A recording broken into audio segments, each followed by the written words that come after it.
Hi, I'm Emily Vale. Welcome to Behind the Bookshelf.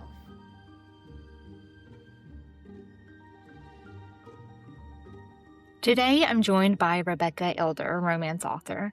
She is a self-proclaimed elder emo, fantasy, and romance fanatic who writes emotionally immersive love stories. Whether passing notes in class, scribbling poems and lyrics, or pouring her heart into diary entries, words have always been her way of making sense of the world. We'll be talking about her most recent release, Through the Storm, a rockstar romance. Thanks, Rebecca, for joining. I'm excited to meet you today and get to learn more about your book. So, welcome. Yes, thank you so much for having me. I'm so excited. Yeah. So you released, when was the release date? Through the Storm. This is well, I'm going to have you describe it for me. Would you say it's a dark romance, or how would you describe Through the Storm? It is not a dark romance. It's a rock star romance, but it definitely has darker themes in it. Hmm. You have a very tortured front man who has literally been through hell, the kind of stuff that a lot of people don't survive. So there definitely is some like darker, heavier themes in it, but I would not classify it as a dark romance. But it is a very good time, if I do say so myself as well. Yeah. When was the published date? It was very recent, right? Yeah, so it officially released on May 15th. So it's been about, I guess, a month from today. Yeah, today is a Oh, month. Yeah. so cool. And I feel like it is very much you. I mean, you've described yourself as an elder emo. Yes, Like, would you say that a lot of your interests have kind of like gone into it's like a piece of yourself? 100%. So I like to say, like, my first book, Heartbeats, is a piece of my heart, and Through the Mhm. Storm is a piece of my soul.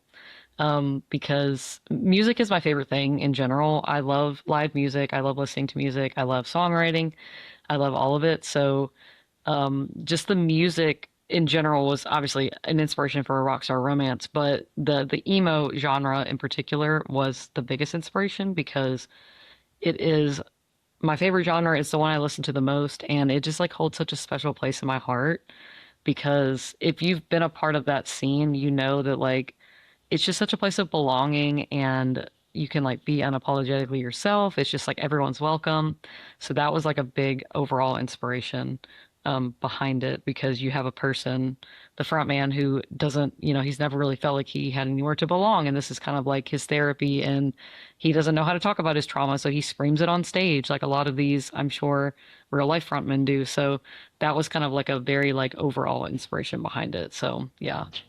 Yeah, I wouldn't place myself in that scene, but I do enjoy music like Paramore and then like Sleep Token and Oh Sleep yeah, they're in there. Theory and but I'm not a concert person, but I've very much heard that like those are communities where like on the outside they can seem tough and like whatever people have perceptions about them, but I have heard that Right. like what you just said, it's very much a place of community and belonging, and I know that there are so many people who probably resonate to Through the Storm in many special ways.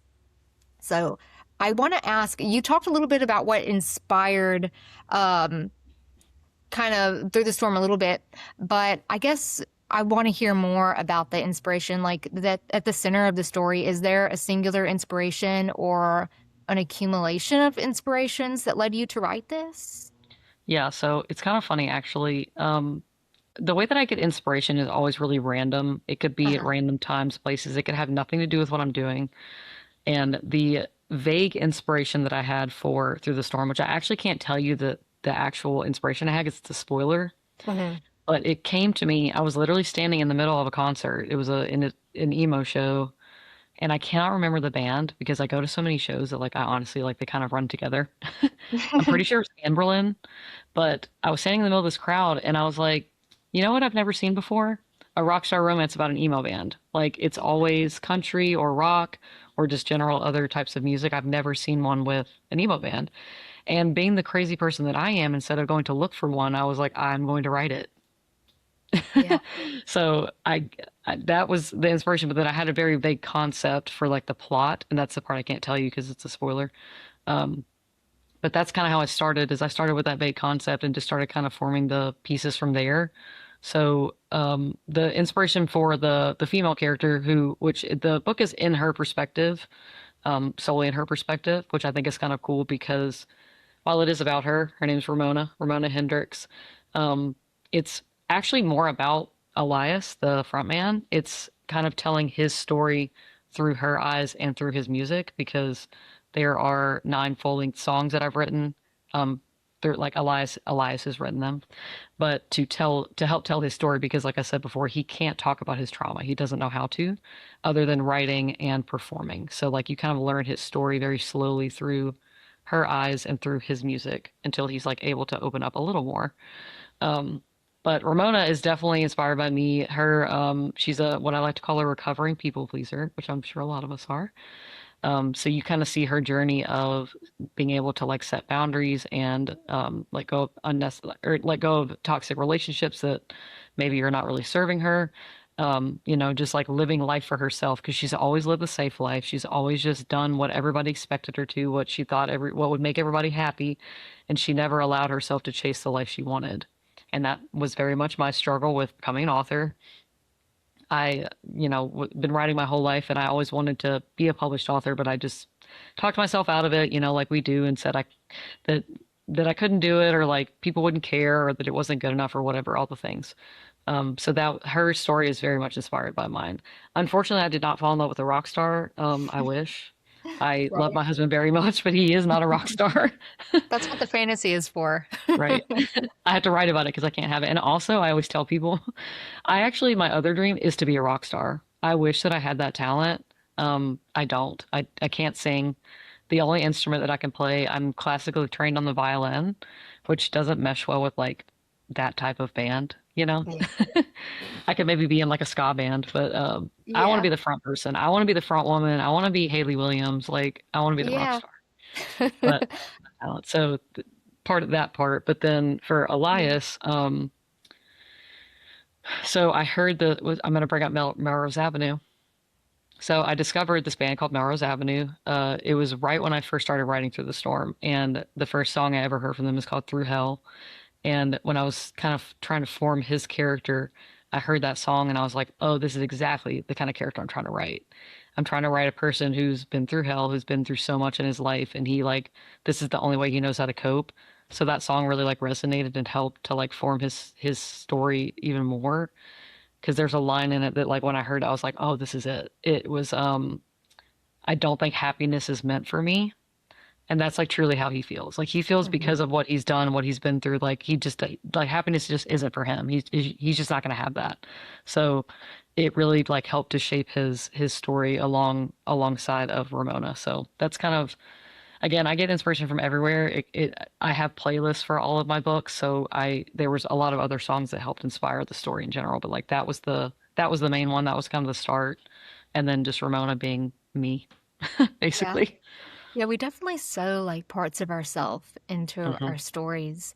And I wanted to talk a little bit about like lyricism coming from an emo band because they're emo. I mean, emo bands are very much tortured souls. Yes. And so like if you really look at the lyrics, of course, as you know, like they're telling a story and it's Hmm. about oftentimes like a lot of hurt.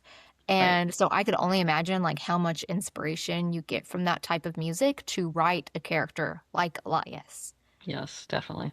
So, and I saw the video where you went to the Melrose Avenue concert and you gave him the book, the front Mhm. man the book, and he read the what was it? It was the acknowledgement, right? Acknowledgements, yeah. Yeah. So that must have been a really cool moment. It was super cool because they truly were a huge inspiration. Their music and just their general sound, just their general talent and creativity was also part of it. So I mean, that's a dream to get to talk to people that inspired your story or anything. And I also loosely modeled Elias after Vlad Osaric because, I mean, obviously. Mhm. I wonder if Um, he's going to read it. Did you give him the book? I did. So I Okay. had them sign one for me and then I gave them a copy. So who knows if they'll read it because I know right now they're so busy. They have Yeah. not had any break on this tour really. So I'm sure that You never know. One day he might it be would be like, I cool. I relate mean, to if they ever want to Elias. collab in any way, well, all they gotta do is let me know. Um Yeah. I actually might try to go see them. They're gonna be touring in they're in Europe right now, and they're going to be touring again in Europe, like in the at the beginning of the year. I might try to go see them in London because my brother works for American Airlines, so Hmm. like I could probably pretty easily like just pop over for the weekend. So we'll That see. would be so cool. I know, and be like, "Hey, you You'll guys have to remember give me?" them one of your merch shirts. Right? I literally would. I would give them all one if they would take it. Um, so yeah, that was a super cool moment, and there was a part that I didn't show online that Uh-huh. we they read the acknowledgments, whatever, and then I just said, I just want to thank you guys for putting your art into the world because I know I'm not the only person that's been inspired or felt seen or felt less alone or whatever by your music. So. And that's really how I feel. Like it is about like their band and like Lado and all that stuff, but it's really about that's what this music does. And I have people that have asked me that don't listen to this kind of music that are like, isn't that like aggressive or like so loud and it like has no substance and all this stuff. It gets a bad rap. And I always say like you kind of said it before. When I hear this kind of music, I don't hear, aggression. I hear catharsis. I hear Hmm. healing. I hear truth. And that's what this is. It's someone telling their story because a lot of these people, they don't know how to tell their story other than to just scream it. Sometimes that's just how you have to get out it's like a release basically. So that Absolutely. was definitely an inspiration too, just that overall feeling of like it's catharsis. It's how some people cope and they don't know any other way to cope. And I can see that through the way that you explained the MMC. I mean, I think a lot of men are that way Yes. because society, men perpetuated it onto Yep. themselves through their sons and grandsons and all that stuff, where you can't really talk about the things that hurt Right. you. And so I see Ramona being the person to maybe open up his eyes and Mhm. make him realize that it's okay. To acknowledge the hard parts and that you can overcome them Right. and that you do deserve happiness. Yeah. Yes. That is definitely a thing in general in this world, especially in this country. Like men are just not allowed to show emotion other than anger, maybe. Mm, They're not allowed to cry. They're not allowed to, be weak is what people say. It's not weak. It's actually, I think it's quite strong to show emotion, yes. because it's vulnerability. So yeah, and what's cool about the story is when these two characters meet, they seem so different, and especially from Elias's perspective, he's like, he doesn't see Ramona as anything other than just like, oh, like he immediately like is interested, but he learns later that they maybe have more in common than he ever expected because people have people may have similar traumas, but they manifest in different ways. So that's kind of a cool thing, and that I think that's when it kind of changes, where he kind of is then allowing himself to open up a little more to be like, oh, like I am safe here, and also being like a musician, being a for lack of a better term, like a famous person. You never know who's really there for you, who's actually like real. So that's another Hmm. thing that he wrestles with is like who's actually like trying to get to know me for real and not just like here trying to use me or that like wants me just as like a commodity or whatever. So yeah, Absolutely. it's a pretty cool story, I think. So Yeah. So he's got his guard up for several reasons. Would you say that it so many is guards. not to reduce it to any certain like tropes and stuff, but would you say it's like Grumpy and Sunshine? It is. Yes, and Okay. what's really fun about this too. So I always say it's a grumpy sunshine between Ramona and Elias, of course, but it's also a grumpy sunshine between Elias and his best friend Cody, who is Oh, another band member. I love that. And Cody is my best, like he's the love of my life, truly. He Is is my Cody the favorite character. Sunshine? Cody's the Sunshine, right? Yeah, so Okay. they call him Sunshine, so like that's his nickname. And then Cody calls Elias Shadow Daddy. That's like his like silly nickname for him because he actually reads romantasy. Cody loves like Oh, no. reading, and yeah, he's truly the cutest man ever. But the funny thing about, like I said before, about like people's trauma manifesting in different ways, when you see Cody, you think, he's always happy-go-lucky. He's always making a Mhm. joke. He's, it actually is physically harmful to him to be serious. Like you can't be serious. Yeah. There's a part where something's happening and he's like, okay, guys, like I have to make a joke because I'm like hurting right now because we're being too serious. Yeah. Um, That's literally my because husband. yeah, they're the best. So he's my little sunshine emo boy, but so you would look at him and think like, oh, like he's never been through anything, but you're going to find out in his book, the one I'm working on right now, that he has just as many shadows. They just manifest differently. They manifest into sunshine. So yeah, it's a really fun dynamic between both of them, between Elias and Ramona. But my favorite dynamic is the two of them. It's literally like the cutest bromance that you can Yeah. imagine. So I love a bromance. I love it a is. fun, best friend. So you're coming with another book that's an offshoot. Um, are you going to expand that universe? Can you tell? Do you have any plans, or like have you announced, or are you going to do like a series? I haven't announced anything. I mean, I've told people it's not like necessarily a secret.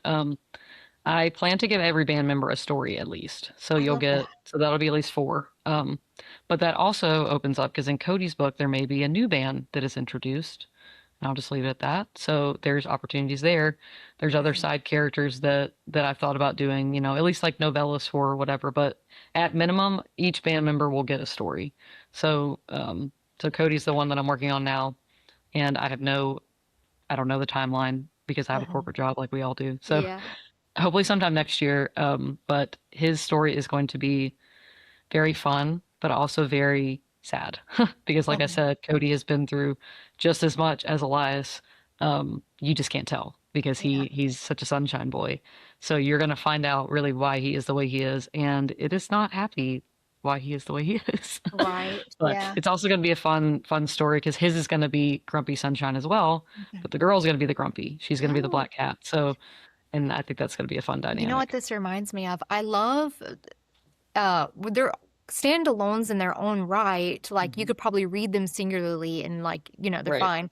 But it makes me think of the Ruinous Love trilogy. I don't know You know, that, but I've heard of it. okay, yeah. So I mean, it's totally different. It's about serial killers, but it's these friends, and it is like these very dark subject matter, but it's approached in a way where, it's about these characters that experience trauma, but they choose love, and they Right. find love through the hardship. And yeah, every character, every friend, like they get their own little Hmm. happy romance. Um, so I've only read Butcher and Blackbird and then Leather and Lark. Oh, I And that have. I've would, read Butcher and Blackbird. I didn't know that's what the yeah. series is called. I read the first one, yeah. Yeah, Leather and Lark does have a musician aspect, but it's like it's barely there. Right. Um, but yeah, so I would say if anyone is listening who likes the Ruinous Love trilogy, you would enjoy Rebecca Elder's. Do you have a name for this series yet or not? I don't. I have an idea. I'm not going to say it because I don't want to Right. say it and then not use it, but I do have an idea, but I have not announced that. I haven't figured it out yet because I still have to kind of flesh out the other stories a little bit Mhm. more. Like I kind of have my concepts for all of the band members, but I Yeah, think I it'll all have a come good name. together. Yeah, I think I have a good name, but I don't want to say it yet until I like Right. decide. But Yeah. Well, yeah. If you guys eventually, like Rudish Love Trilogy, Bryn Weaver's, you guys will like Rebecca Elder's Through the Storm. It that's the sounds like so right on par with it. So I want to ask, I mean, we've talked about this story a little bit. How would you describe the stories that you tell? so the phrase that I like to use is emotionally immersive Uh-huh. because I want my stories to make you feel. That's why I read. So that's what I want to give to you. And I always say that they're designed to make you laugh, cry, and kick your feet. So they're going to have all the great things we love about romance. You're going to have that grumpy sunshine. You're going to have the slow burn and the tension and the yearning and all that stuff. But you're also going to have deeper themes to connect to, like the trauma and the healing. My first book, Heartbeats, is centered around grief. So I think that that's, those are things that pretty much every person can relate to. Every person has felt grief in their life. Pretty much every person has some form of trauma. And I like writing stories like that because they feel more authentic to me because love in real life isn't like rainbows and butterflies. Mhm. You still have to deal with life within those stories. So my stories, you're always going to have the love there. Obviously, it's romance, but I also like to have those other things kind of woven throughout. And my stories, I always try to make it where the love doesn't fix everything because I Mhm. think that that's also not very authentic. And I'm not like hating on that. I do love a romance where everything is just beautiful and lovely and like happy. Those are great.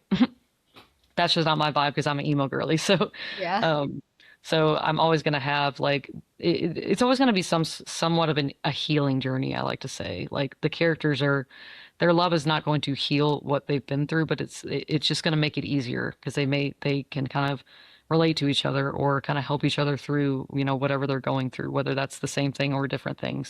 Mhm. So yeah, emotionally immersive is the term that I like to use because, and I want you to feel immersed. I'm a very descriptive writer too, so I'm setting the scene. I'm trying to, like, for Through the Storm, I want you to feel like you're at the concert. I want you to feel like you're on the tour bus. You're like with the band. You can hear the music, you could feel it, you can smell what the venue, smells like, all the stuff. So, I really want you to feel immersed and feel like you're in the story. So that's definitely what I try to do with all of them. Yeah, I enjoy that. And I like what you said about like the romance is not an end all be all. It doesn't fix everything because like, and that really grounds me as a Hmm. reader because in real life, whenever someone depends on another person to fix everything, it doesn't ever end out well. And they can make things better, make things easier. They can support you and be there for you, Hmm. but it's not always a fairy tale. And I like to read those stories that like I said, ground me. And though they do have that, I don't want to use the term whimsical, but it's obviously not real, it's fiction. But Right. whenever they have things like that, those darker themes, it grounds me as a reader and lets me exist in it and feel those emotions a little bit Hmm. more close. It So feels more authentic in my opinion, because that's my favorite type of romance to read is like if I don't know if you've ever read Kennedy Ryan, she's one of my favorites. Her stories are always like that. They always have something with like therapy or Mhm. miscarriage or just like things that happen in real life that you have to deal with even if you are in love or like the love's just not going to come in and just like fix how you feel about certain things or whatever. But if you find somebody, it does make the road easier. So that's kind of what I'm trying to show is like it's going to help the road to healing, but it's not going to heal you. Like that's just not how it works. Yeah. So I do like to hurt a little bit when I read. real I same. think that it makes the light at the end of the tunnel shine a little bit brighter. Yes, I always say like I mean I read all types of books and they're all Mhm. fine, but like my favorite type are the ones that like devastate my soul. I Yeah. want you to absolutely crush me Yeah. because it's like it makes me feel like it I want to be happy too. Like I want you to I want you to Yeah. fix my heart, but I always say like especially for Through the Storm, like I'm going to absolutely break your heart, but I'm going to put it back together by the end. So As it's long as you fine. put it back together, but Yes. with it being a romance. But it's going to be very broken for a minute. Yeah, don't leave me hanging. Yeah. So I want to ask, do you have a favorite type of character to write? I know we talked a little bit about writing Grumpy, or not writing, but that you included Grumpy and Sunshine. But do you have a favorite type of character? I mean, I say overall, every character I try to write is a complex character. Um, Mhm. I want them to feel authentic. I want them to feel like they have depth and they're authentic. Even if like I talking about Cody, when you're reading him in Through the Storm, you may think that he doesn't have a lot of depth. You're like, oh, he's just like a silly asshole that is always making jokes and whatever. But then you start to see that like there's reasons behind why he's like this. So all of my characters, which it's like funny but not funny, I like writing characters that have trauma because Mhm. that's like what makes people interesting. That's what makes a person is when they have trauma or they've been through things in their life. If you haven't been through much in your life, you don't really like see the world in the way that it actually is. You kind of live in a fairy tale. Your arc Um, is a little bit linear. Yeah. yeah. And again, that's fine. I've read books like that where it's just like, whatever. But I like characters that have that depth, that have that and I like to kind of like um show you that along the way. I don't want to trauma dump up front. I'm gonna kind of like show you like they're acting a certain way. You're like, why are they doing that? And you kind of learn, oh, that's why they reacted that way or whatever. So a complex character, but outside of that, like just a more specific, I love a golden retriever. Like Mhm. the MMC in my first book is a golden retriever, and he's just so fun. I actually call him a spicy cinnamon roll because he's got that like golden retriever vibe, but he's also kind of spicy because he's half Yeah. Spanish. So he like speaks Spanish and like he's just like he's very romantic. And then you have Cody who's like just a super he's like I said, my little sunshine emo boy. He's the definition of a golden retriever. And in his book, it's actually going to be really fun because he's going to have that good boy energy where Mhm. like he's there to serve his black cat. Like he's like, Yeah. I'm here for you. I'm loyal. They call me a golden retriever for a reason. Like I'm here to do what you need, basically. And there are reasons behind why he is like that as well. So Yeah. That that's sounds all. like a lot of fun. It's going to be a lot of fun, but it's also going to be very emotional at the same time. But Yeah. um, so yeah, that I love writing golden retrievers just because they're fun. What about the romance genre draws you in as a writer? So, a few things. Um, I'm a Pisces, which means I'm just a general, very emotional person, outwardly and inwardly. I cry all the time. Like that's just how my expression happens. Like I'm an everything crier. So like mad, sad, frustrated. That's just how my emotions manifest, which is Hmm. actually kind of annoying, but it just is what it is. I'm also an empath, so I can feel other people's emotions very easily. I was literally writing a scene for Cody's book yesterday, and I was full on sobbing, which I'm doing this to myself, Yeah. which is crazy. But I was like, I was crying because I was like thinking about a person actually going through this and actually feeling the way he feels about this certain situation is so sad. So like I Hmm. literally started sobbing. That's how you know And it's Cody's good. my favorite, so I honestly felt kind of bad that I was doing that to him. Yeah. But so I'm a Pisces, I'm an empath, and love is my favorite thing. So when two people find each other and like can find safety or solace or anything like that in each other, I think it is the most beautiful thing in the world. Like I think love is the coolest thing. I have been lucky to be married to my best friend for 11 years, together for 15, and he is truly truly my best friend. He's my partner in crime. He's my hottest homie. Like we're having a sleepover every night. Just it's the best. And so obviously being in love helps me to be able to write about love. But those three things together, like that's what romance is just the best because it makes me feel I get to see people falling in love and like finding each other and, building the foundation and becoming partners and all that stuff. Which I do have ambitions to write in other genres. I would love to write fantasy. I would love to write, just general contemporary, eventually. But romance was like, I knew that that's the first one I wanted to start with because I'm like, it's my favorite thing. Hmm.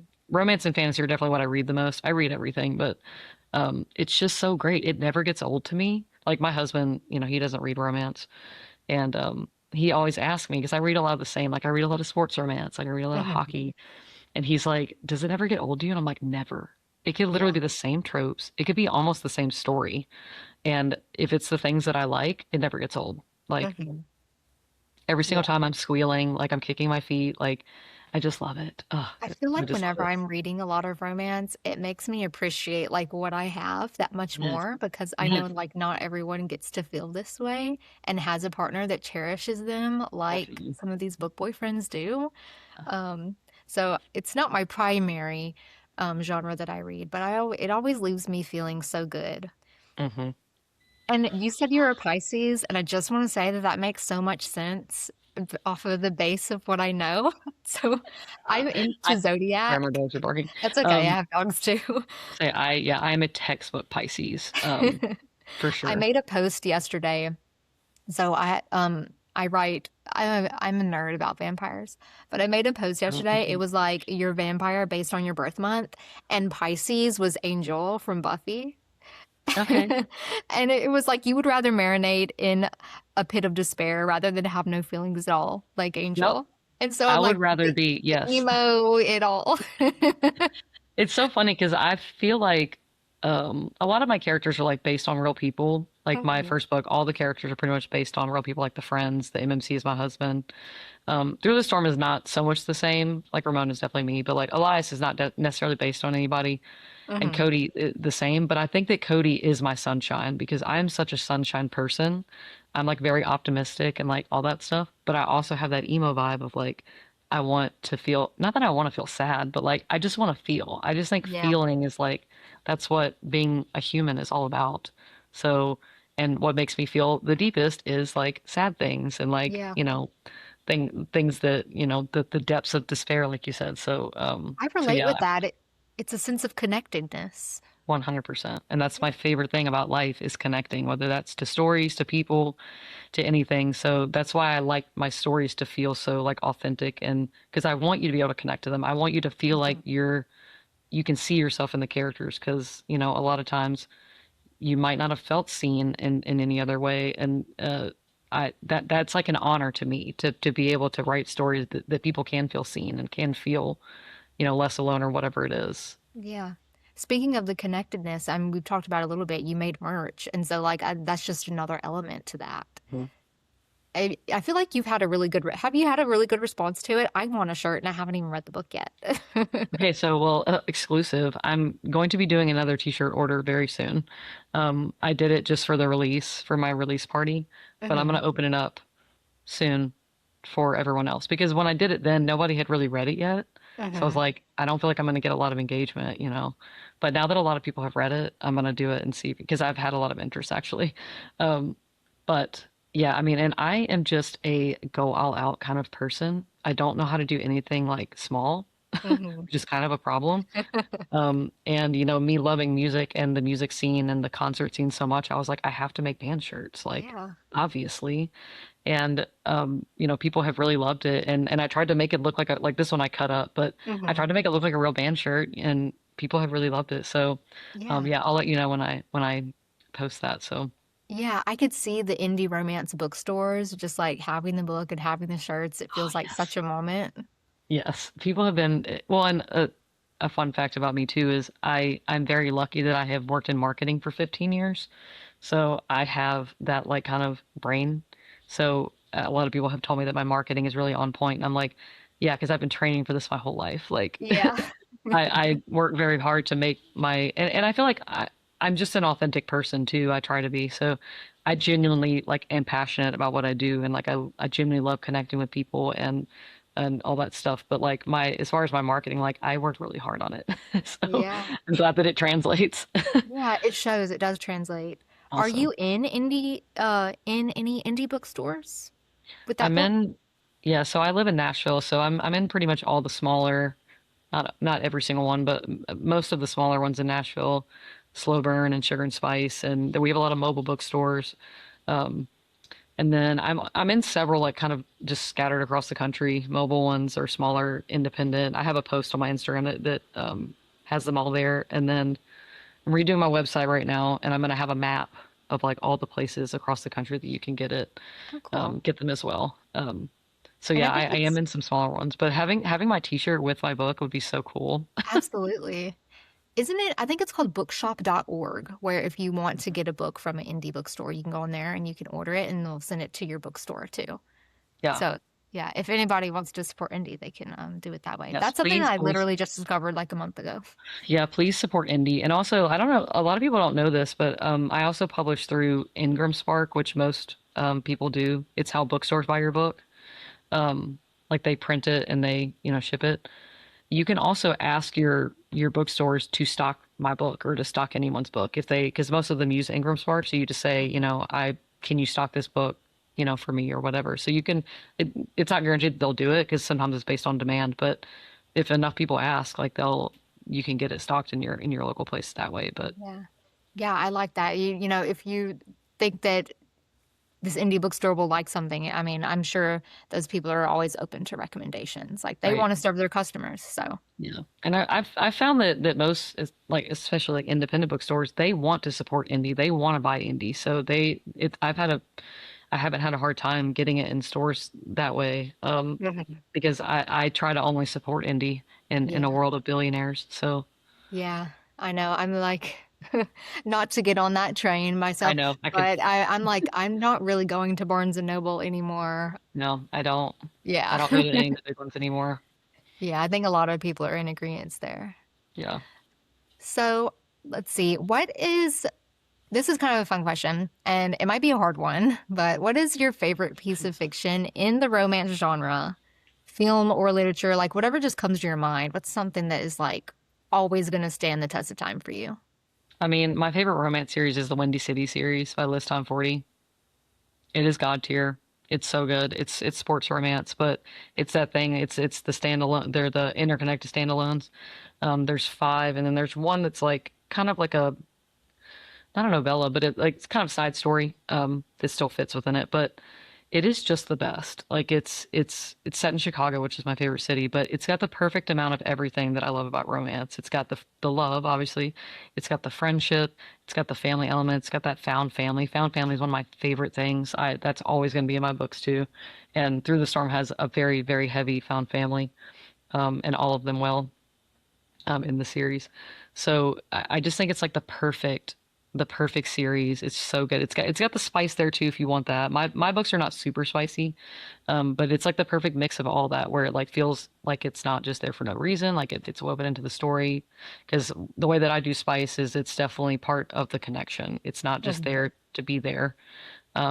It's part of the love and the connection. Again, I'm not hating on smut books though because I love a Yeah, smut book but too, and that's how it's you just there. write.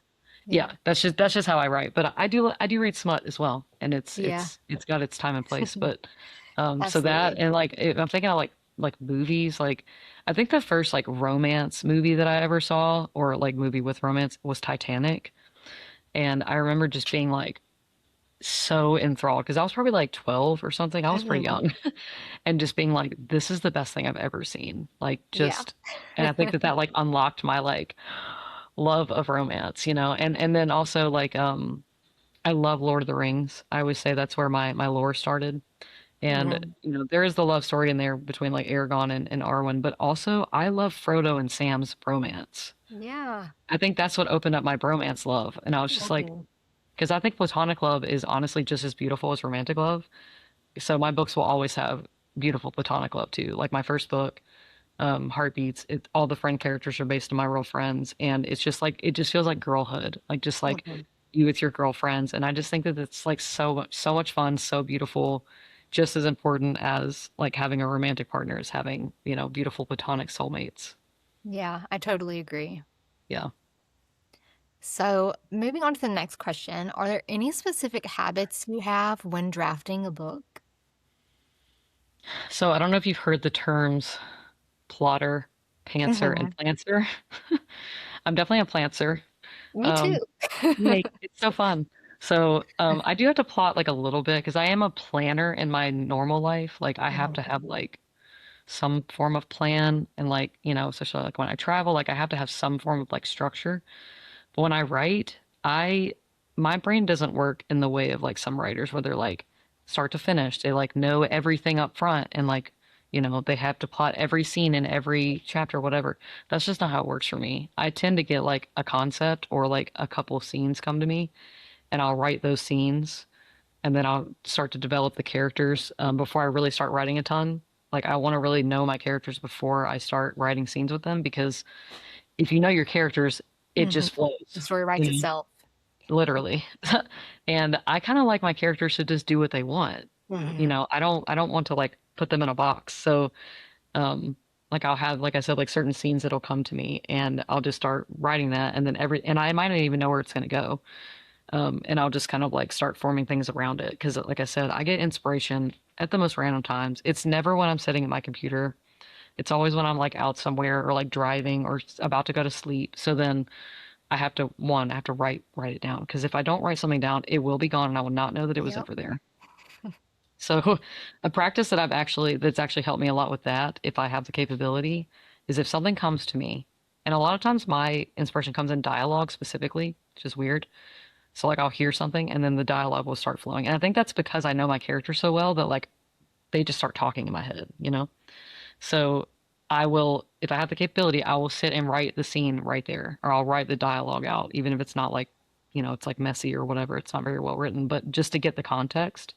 Because when I first started my first book, I would just write like a note in my phone, and then I would go back and be like, I don't know what that meant Yeah. because I didn't have enough context. So that has helped me a lot when I'm drafting, especially like in the beginning. Is like when things come to me, I sit down and write the scene, even if I need to change it later, like where they are or whatever it is, just to get especially the dialogue because that's the part that like really like I'm not going to remember that specific dialogue if I don't write it down. Right. Exactly. So Can I tell you something? I do the exact same thing, but really, particularly with this that one book that I'm like secretly working on, and it is emo.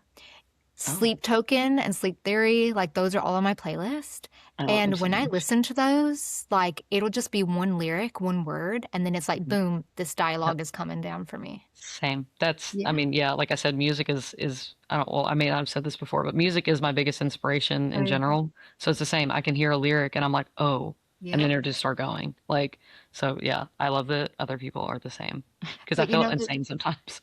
the way that you have explained the way that you draft, I feel like it's very much. tone. Like that Hmm. is to me a great way to make sure that like you know the tone of your book Yeah. and you're making it exactly what it is because you're kind of like going off with you're leading with what you feel at first and then you're kind of Mhm. like potentially building the story a little bit more strategically around that. Yeah, for sure. Because obviously, as you can see, I'm a feeler. Like my emotions are what drive me. So Hmm. that's what drives my writing too. Like I'm not like a plotter where I know the entire plot that's going to happen of the story. Like that's actually secondary to me, Yeah. is like what's actually going to happen within the story. I'm really more like character driven, and I'm driving their arcs, and then whatever's happening in the story, I'm gonna find it along the way somehow. So, and I know a lot Hmm. of people aren't like that. Everybody's different, but that's just how it works for me, and it seems to have worked pretty well so far. So, Yeah. If it works, it works. So this is another fun question. Who is your top book boyfriend if you had to choose? If you really have to, you can cut it down the middle between two of them. yeah, I'm probably gonna have to give a lead because I tend to like separate mine between fantasy and contemporary because Mhm. that's just like different.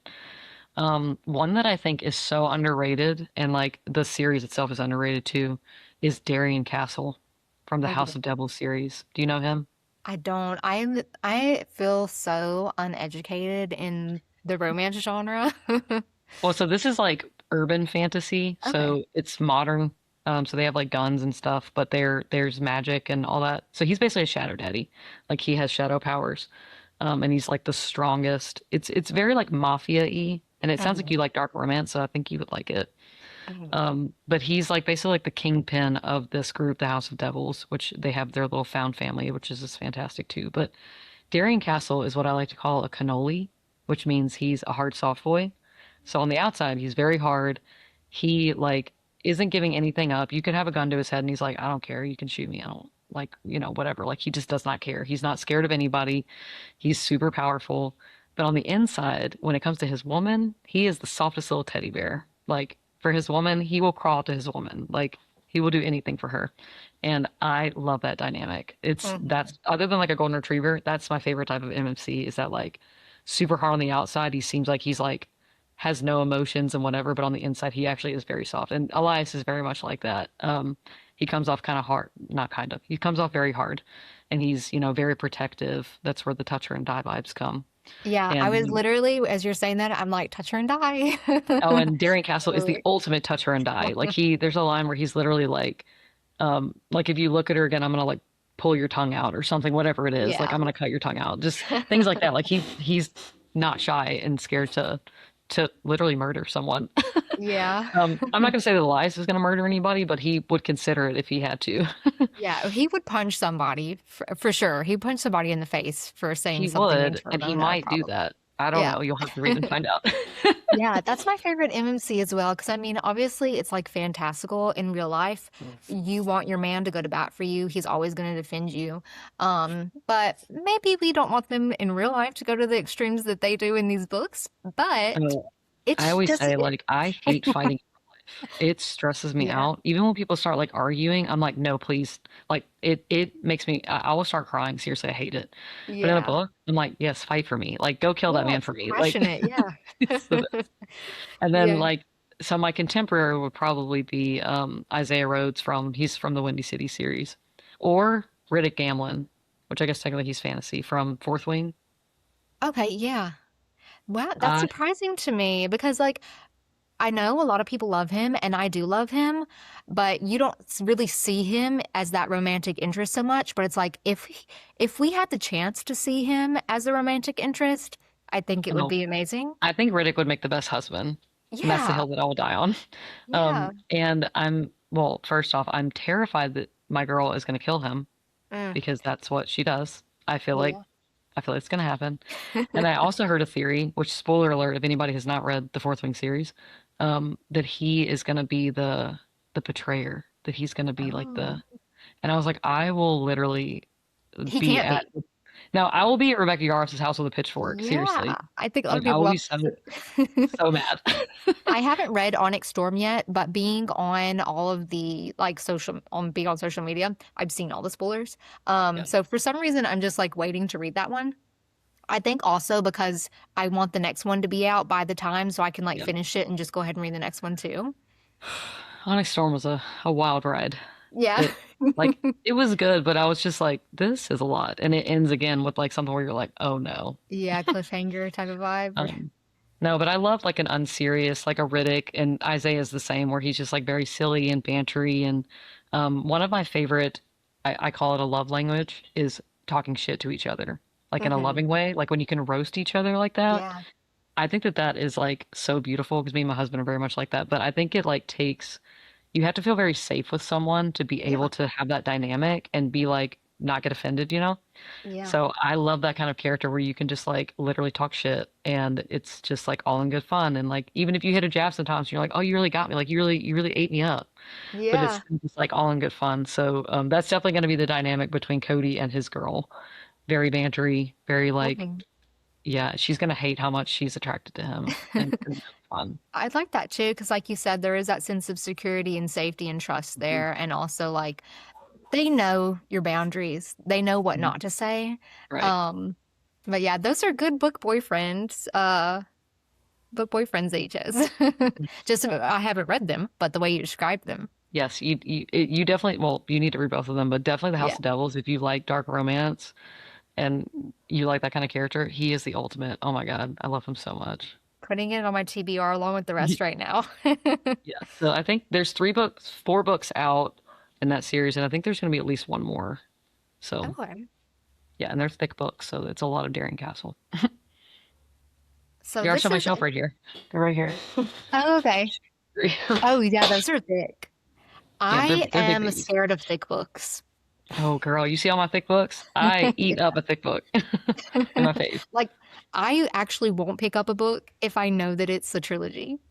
There's been Really? times where I picked it up and then it ends up being a duology or trilogy, and I'm like, fuck. Well, okay, now I love it, and I'm gonna read all of them. No, it almost like makes me want to. When I see there's like 8 books in a series, I'm like, oh yeah, because like I said, like I want to know everything. I'm a descriptive writer, so like I want you to tell me everything. And if I am into a story and into characters, I could read a million pages of those characters in that story. So like that one, love it. I'm like I could read more, honestly. I can't wait for the next book, which I think is like sometime next year, but Yeah. uh, So this is a fun question that I like to ask everybody.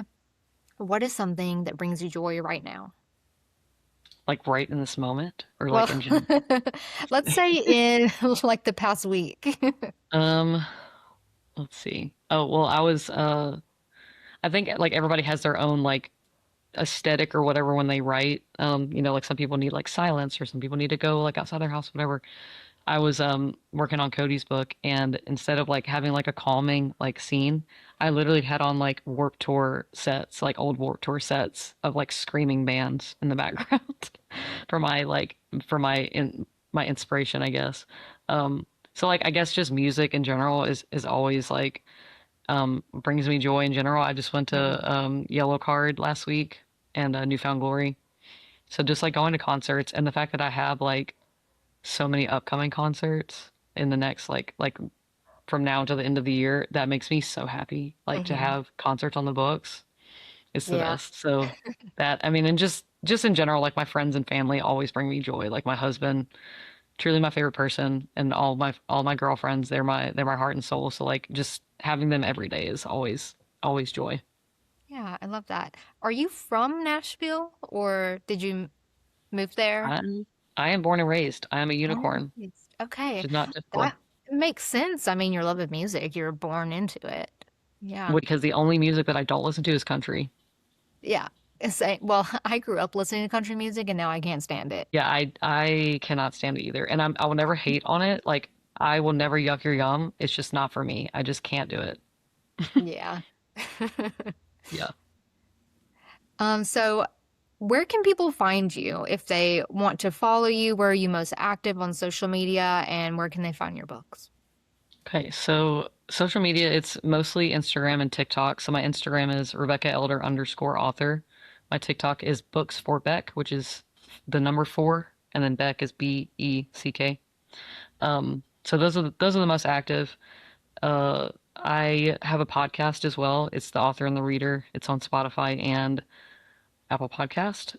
It's me and my best friend Lily, who literally just talk chaotically about all things bookish.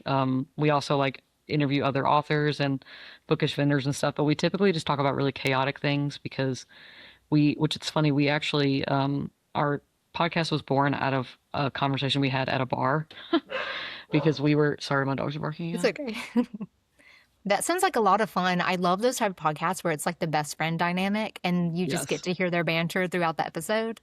Yeah, and I always like to say like one of our funnest episodes was because this is just the kind of stuff that we think about. Like we were in this bar and we were just talking about something so stupid, and because especially when I read fantasy, I think of like logistically how are things working because like things are so different in fantasy world. And so we had started to have that conversation. So we did that episode. That was one of our first episodes. And like just for instance, like in a Fey world, everybody has heightened senses. So I'm like, so you can't hide a fart Yeah. because everybody knows what everybody smells like. You just can't freely do that. Or like if you get aroused, everybody knows. So like because you can like sense their arousal and stuff. And I'm like, is that not so weird? That would Like be you're sitting in strange. a room and all of a sudden somebody across the room and you're like, why are they getting aroused? Like it's just so weird. Like that's the kind of stuff that I think about. So it's Yeah, just really unhinged topics like that. that's And we have funny. a lot of fun. Yeah. And then my books are on Amazon and Kindle Unlimited, because I'm a slave to the man as of right Mhm. now. Hopefully one day I will not have to have them on Amazon. And then there's a bunch of local bookstores in Nashville and then some across the country. You can also buy direct from me on my website. I have signed copies you can buy. And I think that that's it. I think it also is on barnesandnoble.com. I don't Mhm. honestly know how, but I Yeah. think you can or it's not in stores, but you can order it there. But I always encourage people to shop indie when you can. So Mhm. once I get my website updated, I'll have the map where you can like see where the places are, and that will be more helpful. But I think that that's everywhere. So Awesome. Well, thank you for joining. I really enjoyed talking to you and learning more about you as a writer and the story. yes, same. Thank you so much for having me. Yeah, of course. Thanks so much for listening. Go check out Through the Storm by Rebecca Elder. You can follow the links in the show notes. And if you're an author who has recently published a book and you would like to be on the podcast, you can email me at behindthebookshelfpod@gmail.com.